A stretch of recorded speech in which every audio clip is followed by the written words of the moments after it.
The test is in 4 parts: Part 1, Part 2, Part 3, and Part 4. Now look at Part 1. Part 1. You will hear a telephone conversation between a customer and a shop assistant. First, you have some time to look at questions 1 to 3.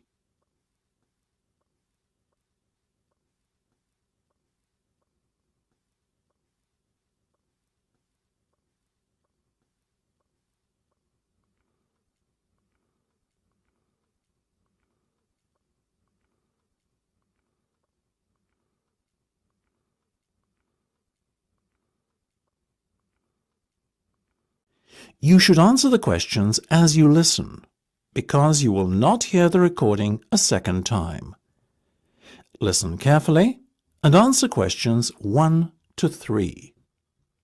Good morning, Jenny's Suit Rental. Jenny speaking. How may I be of service? Hi there. My name is Max Jones. That's Jones, and I'm looking to rent a suit out for a special occasion. Certainly, Max. We charge a set fee for our services. You can either choose from our designer range and pay £50 to rent your suit out, or choose from our standard range at a cost of £25. So, what will it be? Oh, the first option, please, Jenny. £25, did you say? Unfortunately not. The designer range is twice that price. Oh, in that case, I'll take the second option. Standard, was that it? That's right. Now, before we go any further, may I ask how you intend to pay? Do you accept cheques? Yes, but only in exceptional circumstances. We prefer cash or credit card. Well, as I haven't got one, does this count as those circumstances? Yes, that'll be fine. Make it payable to Jenny's Suit Rental. Will do. Before listening to the rest of the conversation, you have some time to look at questions 4 to 10.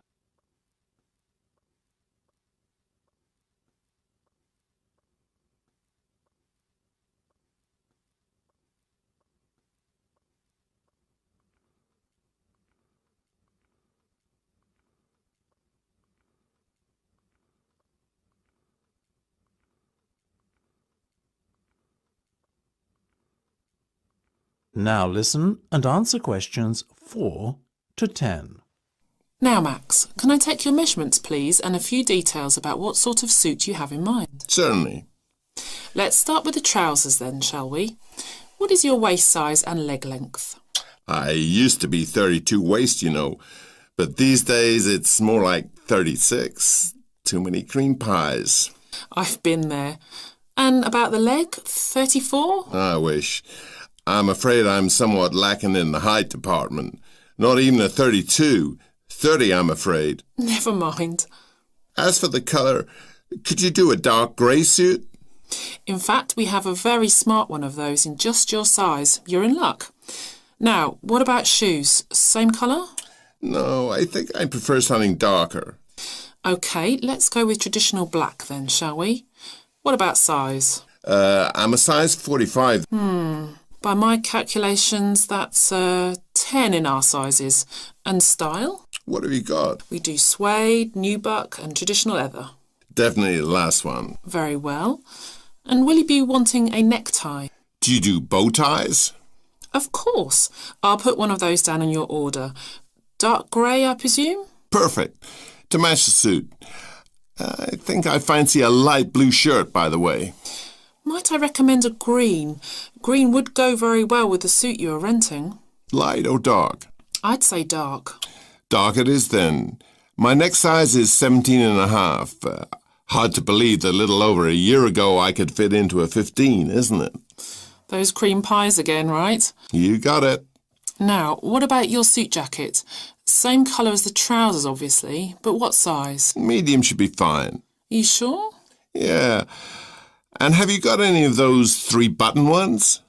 I'm afraid not. The 1 and 2 button suit jackets are far more popular at the moment. In fact, the 1 button is all the rage. Let's have that one then. No problem. Now. That is the end of Part 1. You now have half a minute to check your answers.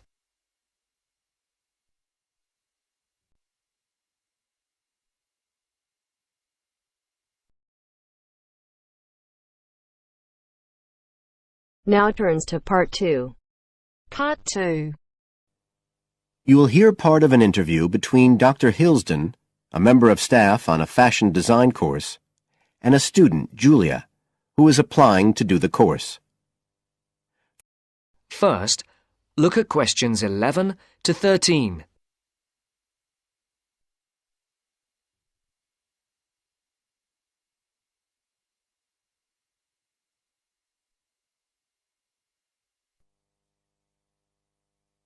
Right, Julia. So, from your CV and portfolio, and what you've already told me, you seem to be very much the sort of person we're looking for on the postgraduate course. So tell me, you finished your fashion design course in London 4 years ago. Did you think of carrying straight on and doing a higher degree at the time? Yes, but there were financial pressures. So I ended up working in the retail industry, as you can see from my CV. And actually it was a very useful experience. In what way? Well, I was lucky to get the job with Fashion Now. They're a big store. And one of my priorities was to get as much experience as possible in different areas. So that was good because I had the chance to work in lots of different departments. And having direct contact with the customers meant I was able to see how they reacted to innovation, to new fashion ideas. Because with Fashion Now, a designer might show something in New York or Milan, and there'll be something similar in the shop within weeks. So that was probably the most useful thing for me. Right. And so what's made you decide to do a postgraduate course now? Well, while I enjoyed working at Fashion Now, and I learned a lot there, I felt, well, the way forward would have been to develop my managerial skills, rather than my skills in fashion design, and I'm not sure that's what I want to do. Yes. When I was doing my degree in London, I'd been interested in women's wear, but I know that there's been a lot of work done in areas like new fabric construction. And though I'm not intending to go too deeply into the technology, I'd be very interested in looking at how new fabrics could be used in children's wear. So I'd like the chance to pursue that line. Yes, good. And are you at all concerned about what it's going to be like coming back into an academic context after being away from it for several years? No, I'm looking forward to it. But I'm basically more interested in the application than the theory. Or at least that's what I've found so far, and I'm hoping the course will give me the contacts and skills I need eventually to set up my own enterprise. I'm particularly interested by the overseas links that the department has. Yes, many of our students look overseas or to international companies for sponsorship of their projects. Before the talk continues, look at questions 14 to 20.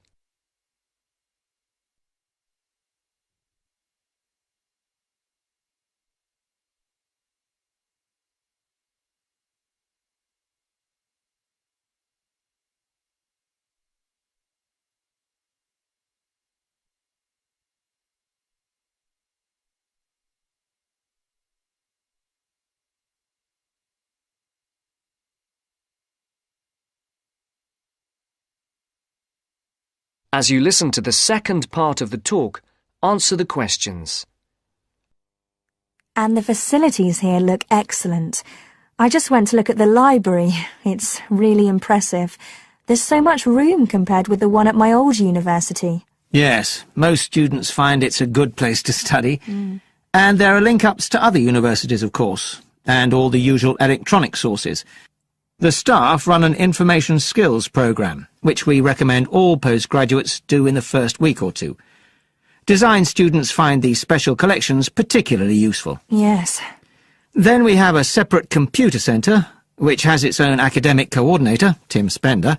He's got a background in art design, and the ethos of the centre is that it's a studio for innovation and creativity, rather than a computer laboratory. Oh, right. I liked the study spaces where students can sit and discuss work together. Very useful for joint projects. We always had to do that sort of thing in the cafeteria when I was an undergraduate. And I read in the brochure that there's a separate resource for photography. Yes, it's called Photomedia. It's not just for photography, but things like digital imaging and new media. It's a resource for all our students, not just fashion design. And we encourage students to work there, producing work that crosses disciplinary boundaries. It's well used. In fact, it's doubled in size since it was set up 3 years ago. And we also have an offshoot from that, which is called time-based media. This is for students who want to develop their ideas in the area of the moving image or sound. That's in a new building that was specially built for it just last year. But there are plans to expand it, as the present facilities are overstretched already. Right. Now, is there anything you'd like to ask about the course itself? I know it's a combination of taught modules and a specialist project, but how does assessment fit in? Well, as you'd expect on a course of this nature, it's an ongoing process. The degree course has 4 stages, and there are what we call progress reviews at the end of each of the first 3. Then the final assessment is based on your project. You have to produce a report, which is a critical reflection on your work. And is there some sort of fashion show? There's an exhibition. The projects aren't all focused on clothes as such. Some are more experimental, so that seems more appropriate. We ask representatives of fashion companies along, and it's usually well attended. Right. And another thing I wanted to ask. That is the end of part 2. You now have half a minute to check your answers.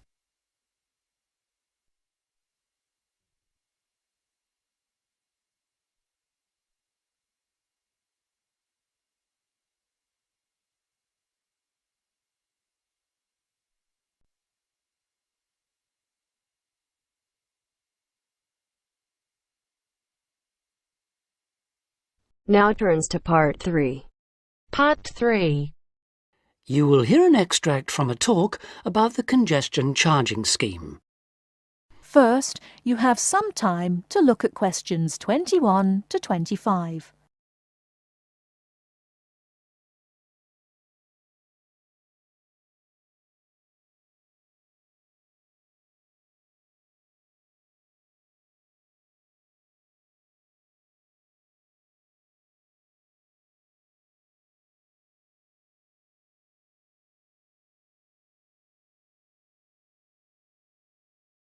Now, listen carefully and answer questions 21 to 25.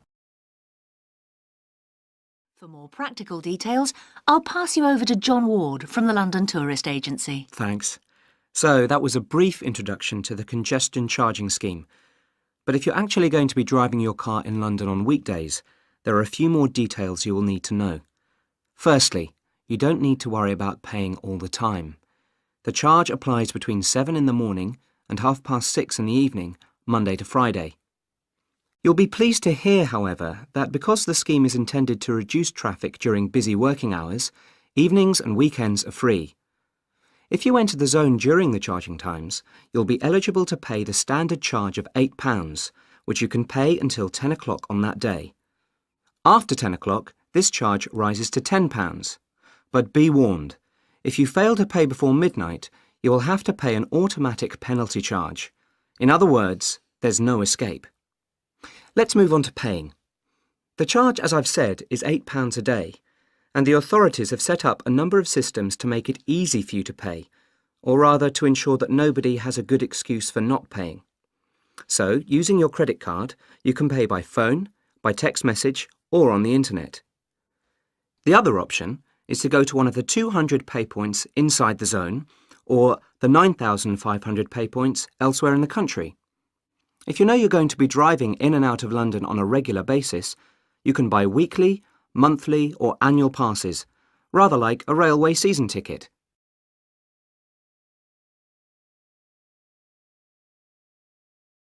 Before you hear the rest of the talk, you have some time to look at questions 26 to 30.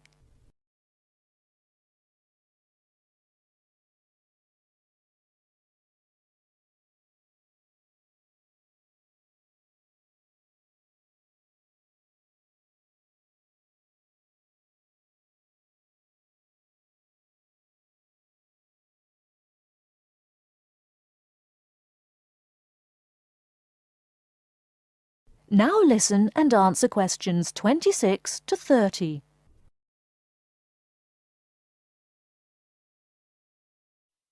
OK, on to the area itself.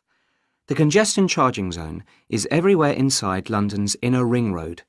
For those of you not familiar with London's road system, this includes the City of London, that's the main financial district, and the West End, the commercial and entertainment centre.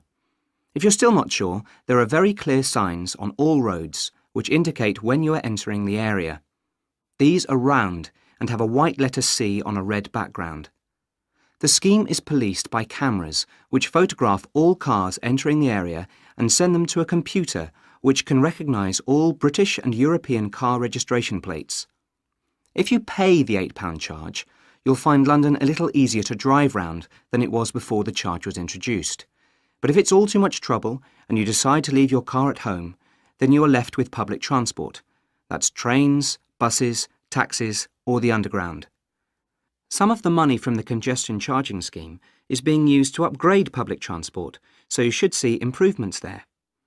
And because of reductions in the number of private vehicles on London's roads brought about by congestion charging, buses and taxis are providing a quicker, more efficient service than they did in the past. OK, I've covered the main details that you need to know.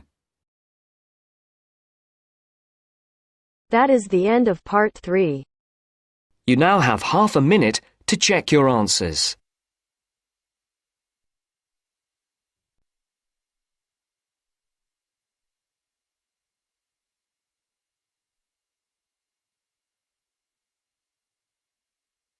Now turns to part 4.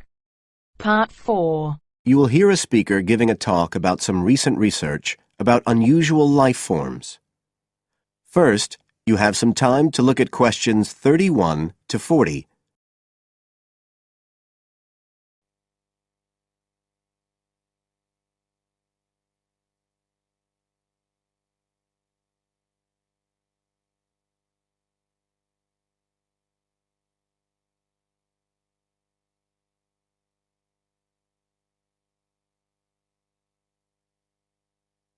Now listen carefully and answer questions 31 to 40.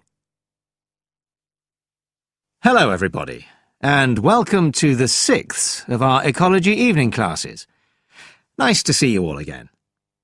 As you know from the programme, today I want to talk to you about some research that is pushing back the frontiers of the whole field of ecology. And this research is being carried out in the remoter regions of our planet, places where the environment is harsh and, until recently, it was thought that the conditions couldn't sustain life of any kind. But life forms are being found, and these have been grouped into what is now known as extremophiles. That is, organisms that can survive in the most extreme environments. And these discoveries may be setting a huge challenge for the scientists of the future, as you'll see in a minute. Now, the particular research I want to tell you about was carried out in Antarctica, one of the coldest and driest places on Earth. But a multinational team of researchers from the US, Canada, and New Zealand recently discovered colonies of microbes in the soil there where no one thought it was possible. Interestingly enough, some of the colonies were identified as a type of fungus called Bouveria bassiana, a fungus that lives on insects. But where are the insects in these utterly empty regions of Antarctica? The researchers concluded that this was clear evidence that these colonies were certainly not new arrivals. They might have been there for centuries, or even millennia. Possibly even since the last ice age. Can you imagine their excitement? Now, some types of microbes had previously been found living just a few millimetres under the surface of rocks, porous Antarctic rocks. But this was the first time that living colonies had been found surviving, relatively deeply in the soil itself, several centimetres down, in fact.